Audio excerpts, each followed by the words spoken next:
let's have you unpack that former customer Yeah, strategy I'm team. so Daryl, you proud want of to this ask that? team. Yeah, I mean, I see in the notes that it's a strategy team of former customers. Like, are they're also employees, or Yeah, are yeah, they yeah. not? No, Like, how did this whole yeah, thing start?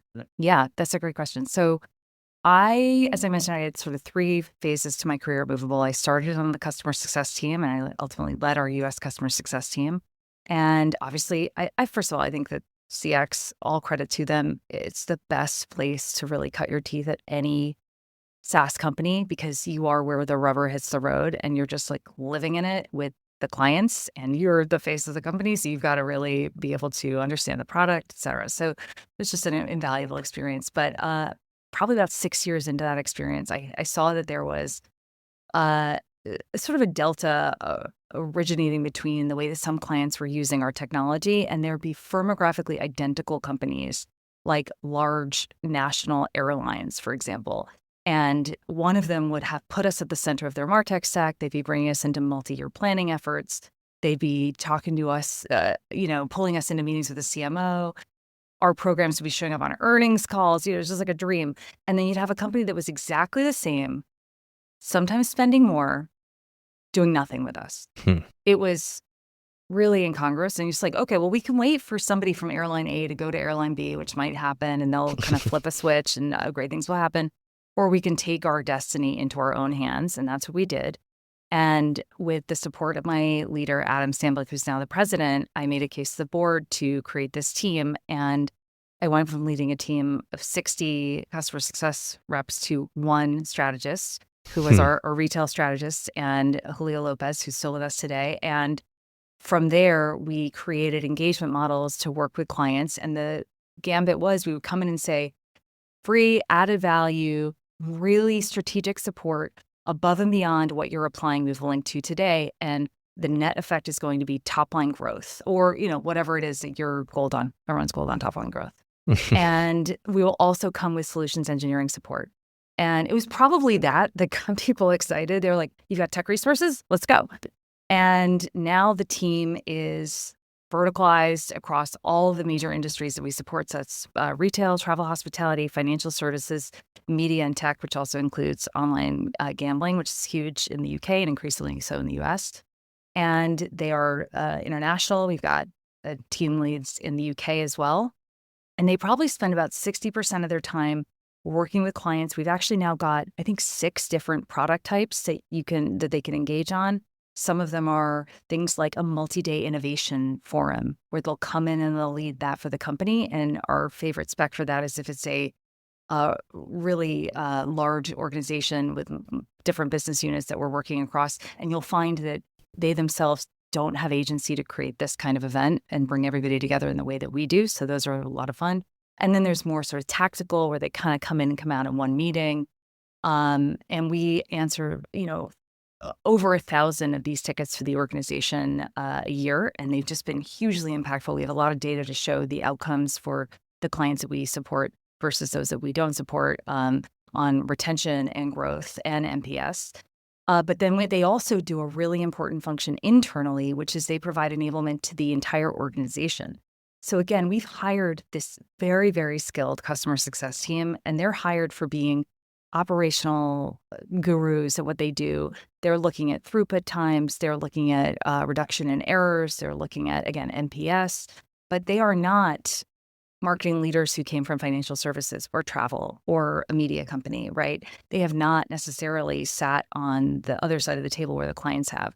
And so, what we've seen in the market is that since COVID, what you might have referred to before as swim lanes between industries have become high brick walls, right? And where you might have been before able to kind of borrow from retail and borrow from media and tech if you're in, I don't know, financial services. Now, the way that customers view you, the way that the markets operate, you cannot borrow from them. You need to live within the operating reality of your own vertical. You can be inspired by like the use cases and the customer experience and things like that, but the day-to-day is just not the same. And so we bring that fundamental understanding of like, what do tariffs mean for financial services, for travel, hospitality, for media and tech, and how does Movable Ink solve that? And the team actually creates quarterly enablement that is mandatory for everybody in the go-to-market team to attend. And it's a customized deck with real-time insights. They're working on it to like the minute they present it. And then it's got talk tracks in it that anybody on the go-to-market team is equipped to then present without the assistance of that team.